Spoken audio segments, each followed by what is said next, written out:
Good morning, everyone. In this topic, I will talk about CPU scheduling.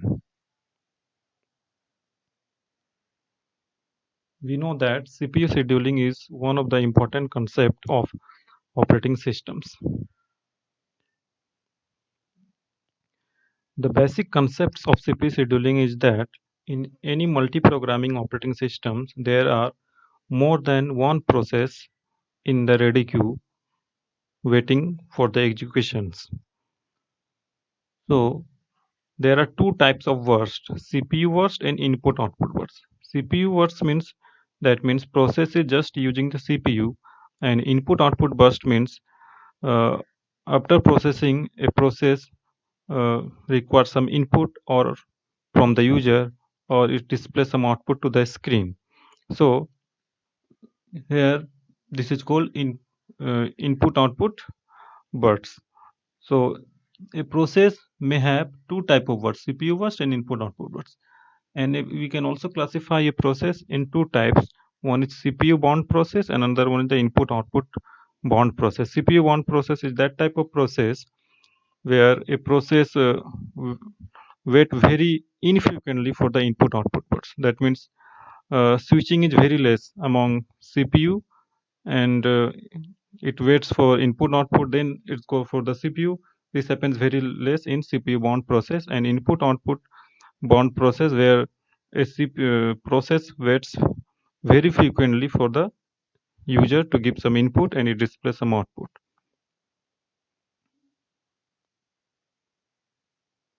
So our main goal is to maximize the CPU utilizations in any multi-programming system.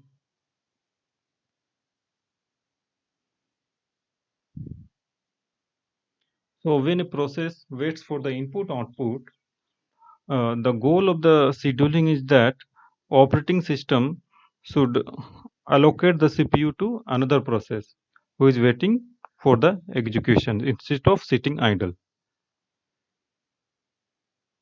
Now, the goal of the scheduling is that how to select the process from the queue. There are many processes waiting for the execution. So we can select in the order, that means first come first serve, or there are many other techniques to select the process for the executions. This is the histogram of CPU burst times. This is the burst durations. Okay. So x-axis show the burst durations and y-axis show the frequency. Here we can see if the burst duration is very high, then frequency is very low. That means if the burst duration is very high, that means the switching is very less. Context switching is very less here. So this type of process are CPU bound type process. And where the switching is very high, that means frequency is very high, this type of process is called input output bound process. So our goal should be to use the combination of both type of process. That means first a CPU bound process may go to the execution, after that input output bound process, then CPU bound process, so that we can utilize the CPU maximum. Short-time scheduler selects among the process in the ready queue and allocates the CPU to one of them.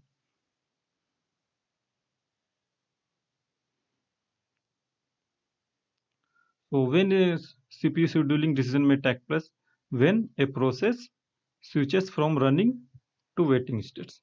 We know that a process may have many states.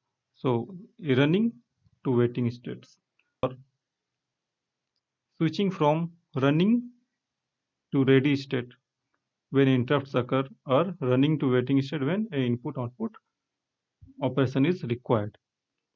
Switches from waiting to ready state when a process complete the input output operation, so it goes from waiting to ready state. And when a process complete its executions completely, it simply terminates. So a scheduling algorithm may be of two type. One is primitive and another one is the non-primitive. So first case is the non-primitive, and first and four is the non-primitive case. Non-primitive means a process release the CPU itself, not forcefully. So it is non-primitive. So when it terminates, it's release the CPU, and when it go from running to waiting states, process is requesting for the some input output, so it goes to the waiting state and it release the CPU. So it is non-primitive. But in case 2, it go from running to ready when there is an interrupt. That means uh, scheduler is uh, forcing the process to release the CPU in case 2. So when there is a force, when scheduler force a process to release the CPU, it is primitive scheduling algorithm, and when it releases itself voluntarily, it is called non-primitive scheduling algorithms. Now, dispatcher. Dispatcher is a module of operating systems which gives control of the CPU to the process selected by the short-term scheduler. So, this involves switching context, switching to user mode, and jumping to the proper location in the user program to restart the program.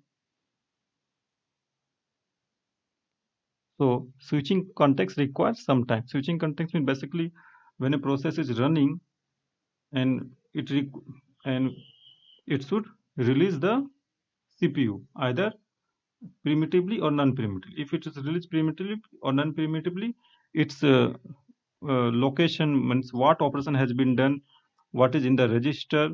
So all these information should be stored somewhere, and new process will come to execute. So all the information, all of the register should be loaded. So this operation is called switching context.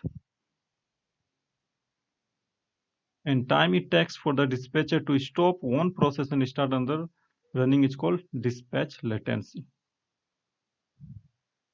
So what should be our scheduling criteria? That means a algorithm, how should we design algorithm so that it should be best? So what should be the criteria? The first criteria we may consider is the CPU utilization. So our CPU is one of the very important resource in a computer. So our goal should be to make the CPU as busy as possible. So CPU utilization should be, our goal should be to maximize the CPU utilization. Theoretically, it can be a CPU utilization value can be from 0 to 100%, but practically it ranges from 40 to 90%. For a light loaded system, it may be 40%, and for a highly loaded system, it may be near about 90%. Next is the throughput. Next criteria. Throughput is basically the number of process or number of instruction executing per unit time. Our goal should be to increase the throughput. Next is the turnaround time. Turnaround time is the total time to complete the execution of a process. That means when a process starts, then it runs, then it may go for the waiting state. Again it runs, again waiting, again it runs, and finally it's completed. So the whole time from start to finish is the turnaround time. So our goal should be to minimize the turnaround time. Next is the waiting time.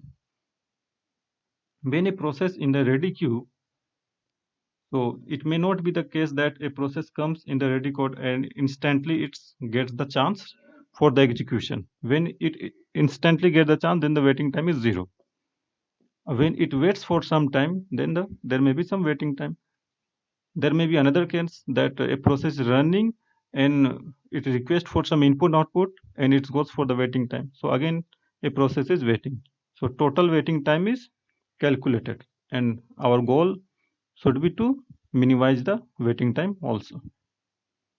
Then is the response time. Response time is the when a process starts running, the first response uh, when a user get the first response, this is called the response, and that means a program, there may be one type of process where output comes up uh, step by step.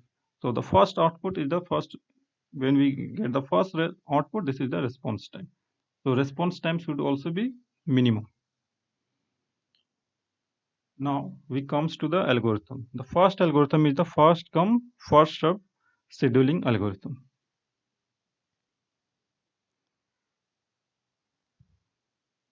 Now see, we are assuming that there are three processes: process P1, process P2, and process P3. And this is the burst time or execution time in, we can consider the in unit is milliseconds. So P1 will take 24 milliseconds time, P2 3 milliseconds, and P3 also 3 milliseconds. Now suppose that the process arrive in order P1, P2, and P3. So we will make the Gantt chart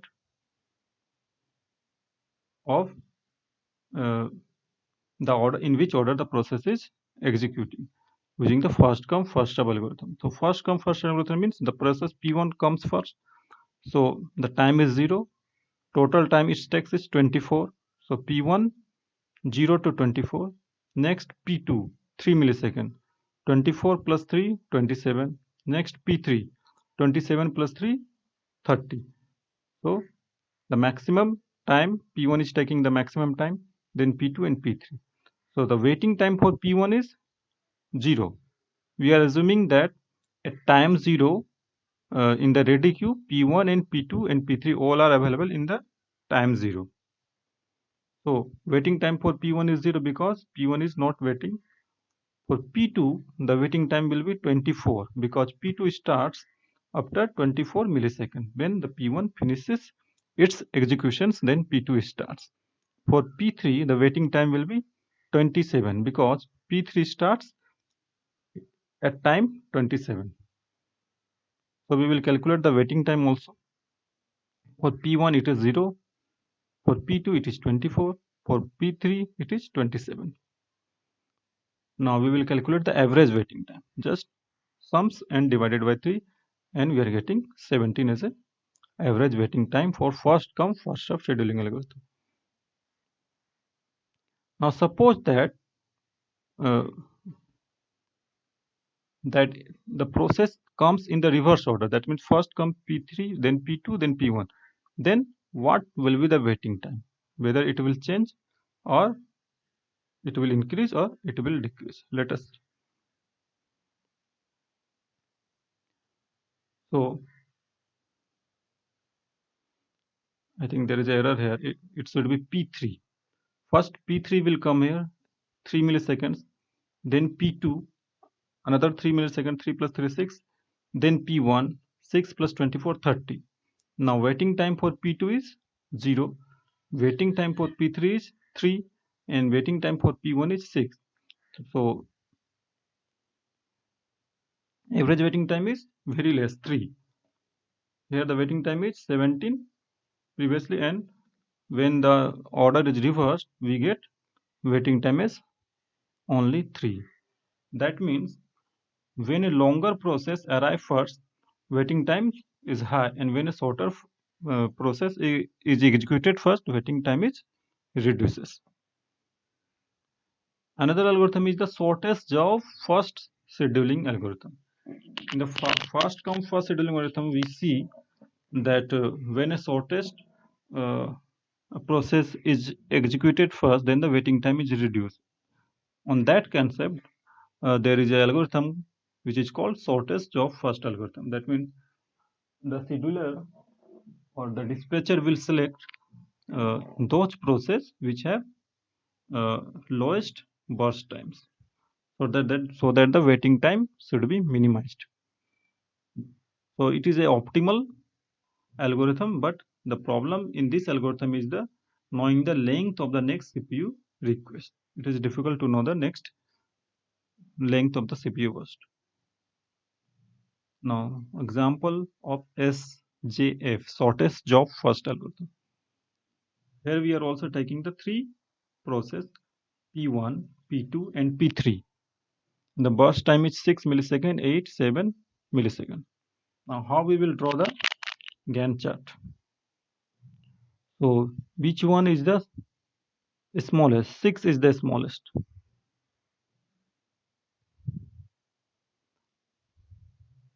Sorry, there is one more process. So P4, there are 4 processes. So which one is the smallest? 3. So first P4 will come here and 0 to 3 it will execute. Then 3, then 6, that means P1. So P1 comes here. After that, P3, then P2. Now average waiting time. Now we will calculate the average waiting time in this way.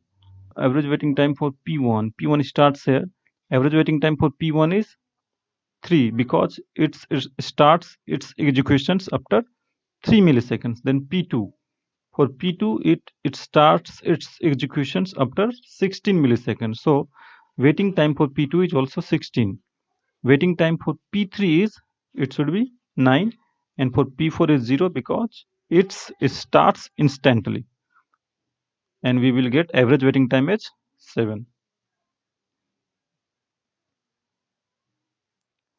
There is a variation of shortest job first algorithm as shortest remaining time first. Shortest job first algorithm is a non-primitive algorithm. That means when a process it starts, it completes its execution, then release the CPU.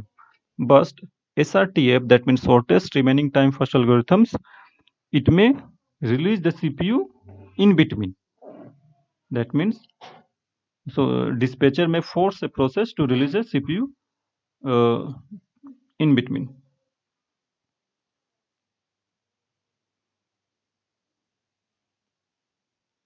So here there is a one more column, arrival times. Previously we are assuming that at time 0 all processes are available, but here there is a different time interval for different process. So at time 0, that means initially only one process is available in ready queue, that means P1. So P1 will come here. After 1 millisecond, P2 comes, and the burst time for P2 is 4, and the burst time for P1 is 8 at time 0, but at time 1 the burst time will be 7.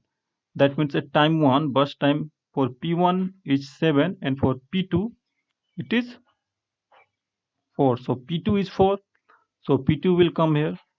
After time 2, the burst time of P3 is 9, that is higher, and the burst time for P2 will be 3 after 2 milliseconds, and it is 7. And after time 3, P4 is coming, and the burst time for P4 is 5, it is also higher than P2. So P2 will continue till 5. That means 1 plus 4, 5. After that, which one is the smallest burst time? P4 is 5, P1 is 7, because 1 millisecond has been executed here. So P4 will come here, after that P1, and after that P3. And we will calculate the waiting time here also in this way. Now waiting time for P1, where P1 is waiting, P1 is waiting in this locus from 1 to 10. So this is the waiting time for P1, 10 minus 1. Waiting time for P2, P2 starts and finish. This is the waiting time of P2, 5 minus, sorry, 1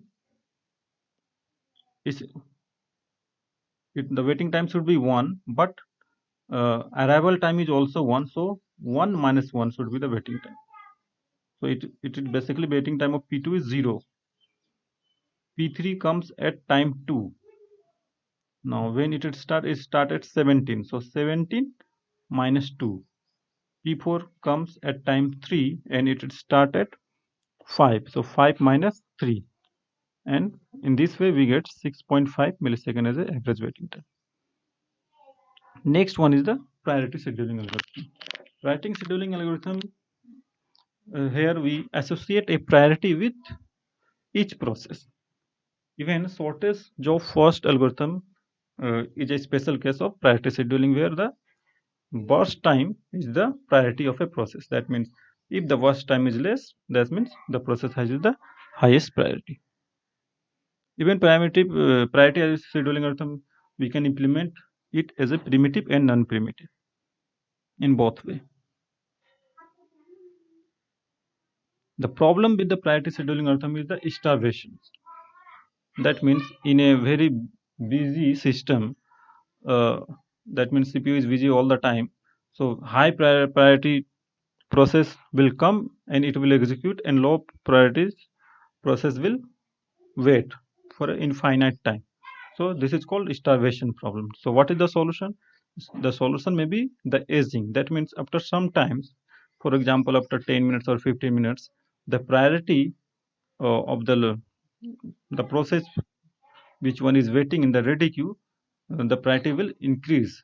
For example, if the priority is from 1 to 100 and the lowest priority system process has the priority 1, after 15 minutes it will become 2, another 15 minutes it will become 3. So eventually the low priority process will also get the chance for the executions. So this is the example of a priority scheduling. Generally low value of means high priority means rank. So there are 4 process.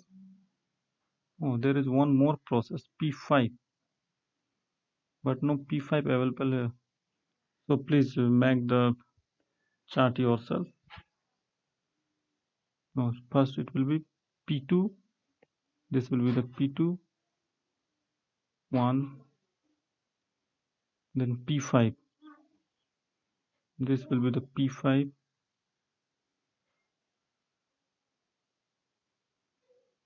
P5, then P1, P2, P5, P1, then P3, 3, then P4. Now, next scheduling algorithm is the round robin scheduling algorithm. Round robin scheduling algorithm is used in time sharing system. That means it is a primitive scheduling algorithm. Each process gets a time quantum, a fixed time quantum. I will explain with example. So there is 3 process and the time quantum considered here is 4 milliseconds. That means every process will get maximum 4 milliseconds. And the process will be selected as first come first serve order. So first P1 will be selected and it gets 4 milliseconds. 4 and it needs 24 minus 4. That means it needs more 20 milliseconds time. It needs to complete. So after 4 milliseconds, P1 releases the CPU. Now P2 get the chance. The maximum time quantum is 4, but it requires only 3. So it will execute it till 4 plus 3. That means after 3 milliseconds, that means 7, it release the P2 again. P3 control take over the CPU and it will complete the executions. And after that P1 P1 4 millisecond. After that there is no any other process waiting for the execution. So P1 P1 and P1. If for example P2 if the time for P2 is 5, so here 4 to 7 instead of 4 to 7 it will be 4 to 8, then P3, then P1, again P2 will execute for 1 millisecond. So in this way the scheduling is done for round robin. The response times for the round robin algorithm is very high because every process gets the CPU frequently, but the performance of the round robin algorithm depends on the time quantum. If the time quantum is very high, very large, then it will become basically the first come first serve scheduling algorithm, because if a process get the chance, then it will complete because the time quantum is very high, then another process will get the chance, it will complete, and the next. When the time quantum is very less, then it will be very inefficient because generally it should be higher than the context switching time, much higher than the context switching time. So generally key time quantum is generally 10 millisecond to 100 millisecond, and context switching generally in a modern computing system is 10 microsecond. Let a process which has burst time as 10 milliseconds. Now in this figure, how it is dependent on the time quantum. If the time quantum is 12, so it will behave as a first come first serve. That means it will complete, and there is no context switching requirement. That means zero context switching. If the time quantum is 6 milliseconds, then it will continue for the 6 milliseconds. Again, there will be a context switching 4 milliseconds. So number of context switching is 1. If the quantum is 1, then the number of context switching will be similarly 9. So this will be very inefficient. I think maximum number of context switching is happening here. Now, how time quantum is depend on the efficiency. So there is no means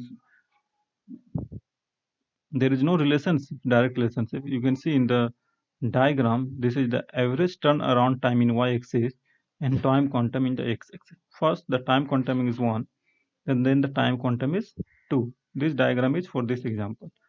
So for 1 time quantum, average turnaround time is 11. For 2, it is 11.5. For 3, it reduces. For 5, 4 again increase. For 5 and again increase. For 6 decreases, and for 7 it remains constant. So generally time quantum should be not very high and not very less. There is another scheduling algorithm which is called multi-level queue scheduling algorithm. Here, instead of one queue, we may have more than one queue. That means we will divide the ready queue into two queues. In a simplest case, for one queue may be called as foreground queue, and another one is the background queue or the batch queue. In the foreground queue, there are interactive process. That means here input output is happening, and but in the background this is not interactive process. That means user are not very interacting in this type of process. So the priority of the foreground process would be higher than the background process. So the foreground process, the algorithm, scheduling algorithm for the foreground process may be the round robin algorithm. For the background, and the scheduling algorithm will be first come, first serve.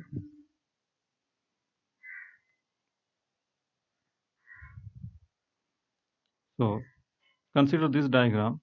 Consider this is the foreground, this is the background. So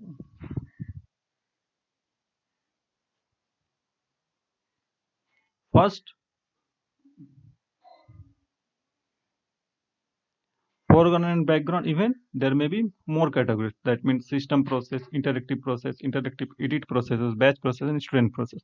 This is the highest priority queue. That means first the process from this queue will be executed. When this queue will be empty, then only the chance of the process of this queue will get the chance. When both of the this queue will be empty, then the process of this queue will get the chance in the same way. So the highest priority process will be here.